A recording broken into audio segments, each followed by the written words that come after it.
अगर आप हमारे चैनल पे पहली बार आए हैं, सब्सक्राइब करें इस चैनल को एंड बेल आइकन को भी दबाएं। इससे आप हमारी वीडियोस को सबसे पहले देख पाएंगे एंड लाइक करना ना भूलें। तो इसी के साथ चलते हैं वीडियो पर। 40 मिलियन ऑफ कल्टीवेशन चैप्टर 44। लियाओ स्क्वाट्स कर रहा होता है। सन बियाओ लियाओ को गौर से देख रहे होते हैं। ने लियाओ के अंदर डबल बैक पैंग है जैसा पोटेंशियल नजर आ रहा होता है। भी कोई सन बियाओ को कॉल करता है एंड हमें बताया जाता है वो और कोई नहीं सीजियाजू होती है। मैंने देखा कि आप उस बच्चे को ले गए अंकल सन, आपका इसके लिए शुक्रिया। सन बियाओ कहते हैं सीजियाजू से, हमारे डैड ने मुझे इसके लिए तुम्हारे ओर से रिक्वेस्ट की, तो मैं इसके लिए इसके बाद कैसे मना कर सकता हूँ। हालांकि मैं ये जानने के लिए क्यूरियस हूँ आप उसकी हेल्प क्यों कर रहे हो, वो तुम्हारे लिए क्या मैटर करता है। सीजियाजू ये सुनकर सन बियाओ से कहती है, अंकल सन ये वैसा नहीं है जैसा आप सोच रहे हैं। मैं ये जानती हूँ इसमें थोड़ी मुश्किल थी। मैं हाल ही में अपनी ग्रैंड मदर की न्यूरल चिप को रिपेयर करने के लिए कहा था, तो ये सीधा हीलियन लिया है। मैं डॉग से ही भिड़ गया। ओवरऑल कुल मिलाकर ये मेरी वजह से ही शुरू हुआ। मैं हीलियन लिया को किसी इनोसेंट को इस तरह कूदने नहीं देख सकती हूँ। सन बियाओ सीजियाजू से कहते हैं, बस इतना ही, मुझे ये नहीं बताए बल्कि ये बताए कि आपको उस यंग मैन पर क्रश है। देन सीजियाजू सन बियाओ से कहती है, अंकल सन ऐसा कोई चांस नहीं है। फिर ये कहकर सीजियाजू कॉल कट कर देती है। वही सन बियाओ कह रहे रहते हैं सीजियाजू का सेंटेंस हाई है, बल्कि वो ये मानने से भी इनकार कर रही है। देन लियाओ कह रहा होता है, लो अब 7 शेक शुरू करते हैं। ये सुनकर सन बियाओ कहते हैं, क्या अब ये सन की पर्सन गिव अप के 10 सेट को पूरे करने की प्लानिंग कर रहा है। भी सन बियाओ को एक और कॉल आती है। सन बियाओ उस कॉल को अटेंड करते हैं। फिर हमें बताया जाता है फिर कॉल पर डबल ब्लैक पैंग हाई होते हैं। लड़कियां उनकी खिदमत कर रही होती है। पैंग सन बियाओ से कहते हैं, हे ग्रैंडपा, मैं आपसे एक लड़के के बारे में पूछने वाला था। क्या आपने किसी सन की एलिट के बारे में सुना है जिसने हाल ही में हमारे स्कूल से ग्रेजुएट किया हो। सन बियाओ कहते हैं, फिलहाल के लिए तुम इससे साइड हटाओ, मेरे पास और भी एक्साइटिंग न्यूज है। क्या तुम्हें वो मैजिकल ट्रेजर याद है जिसे मैंने 10 ईयर पहले जानबूझकर तुम्हारे लिए डिजाइन किया था।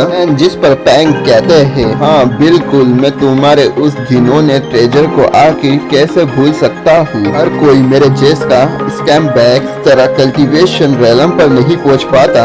बियाओ कहते हैं, तुम्हारे ग्रेजुएशन के बाद मैंने सूट को उतार कर रख दिया था, पर एक स्टूडेंट सूट को पहन सका।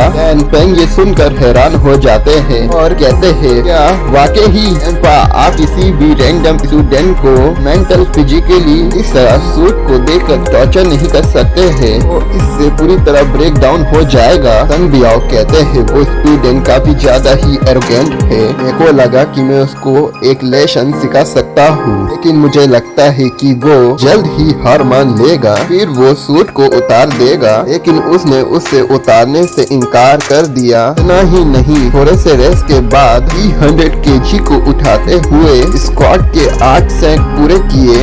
ये सुनकर कहते हैं, मुझे चीजियों सेकेंडरी में ऐसे ब्रॉटेजी के बारे में क्यों नहीं पता है। सन बियाओ कहते हैं, वो कोई ब्रॉटेजी नहीं है। फिर पैंग लियाओ को पहचानते हुए कहते हैं, शायद ये वो तो नहीं। सन बियाओ कहते हैं, जब मैंने गिव अप को क्रिएट किया था तब तुम 14 ईयर के थे, लेकिन तुम पहले से ही अपनी स्पीच रूट को 100% तक अवेक कर चुके थे। इसने आपको नेचर फोर्स से जुड़ने में हेल्प की और तुम्हारी बॉडी में खींचने में कैपेबल बनाया। इस तरह तुम सूट से सुटेबल चैलेंज का सामना कर सके। सन बियाओ कहते हैं, दूसरी ओर ये बच्चा 18 ईयर का हो गया है। इसके अलावा इसकी स्पीच रूट केवल 60% तक अवेक है एंड इसकी बॉडी में एलिमेंटल इंस्टेंट है और इसके अलावा इसके पास मेंटल एप्टीट्यूड है।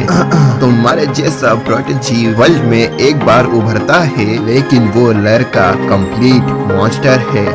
पैंग ये सुनकर कहते हैं, ग्रैंडपा, मुझे नहीं लगा था कि मैं आपके ओर से किसी और हाई स्कूल स्टूडेंट के बारे में सुनूंगा, क्यों नहीं आप मुझे उसके ट्रेनिंग की क्लिप क्यों नहीं भेजते हो? सन बियाओ पेंग से कहते हैं, में कोई हर्ष नहीं, मेरे पास एक सिक्योरिटी फुटेज है प्राइवेट बैटल की। अगर तुम उसके बैटल करने की राउंडिंग को यूज करने वाली एबिलिटीज को देखोगे तो तुम हैरान हो जाओगे। हा मेरे ख्याल से तुम ये सुनकर खुश नहीं होंगे। कलम से कल्टीवेशन टाइटल तुम्हें और देर तक सूट नहीं करेगा। डैन पेंग कहते हैं, हाँ आखिरकार तुमने सक्सेसर को ढूंढ लिया। डैन पेंग लियाओ के संग लियन की बैटल का सीन देख रहे होते हैं और कहते हैं, सो ये है वो। डैन सन बियाओ कहते हैं, मुझे नहीं लगता कि मैं उस सन की एलिट के बारे में जानता हूँ जिसके बारे में तुमने पहले जिक्र किया। लेकिन ये एक लड़का जो यहाँ सन की है जिसने मुझे इतने ईयर बाद चौंका दिया। क्या तुम एक्साइटेड हो? क्या तुम उससे बात करना चाहते हो? पेंग सन बियाओ से कहते हैं, नहीं पहले आप अपना एंजॉयमेंट कर सकते हैं, मैं जल्द उससे बहुत लंबी चैट करूंगा। कंटिन्यू।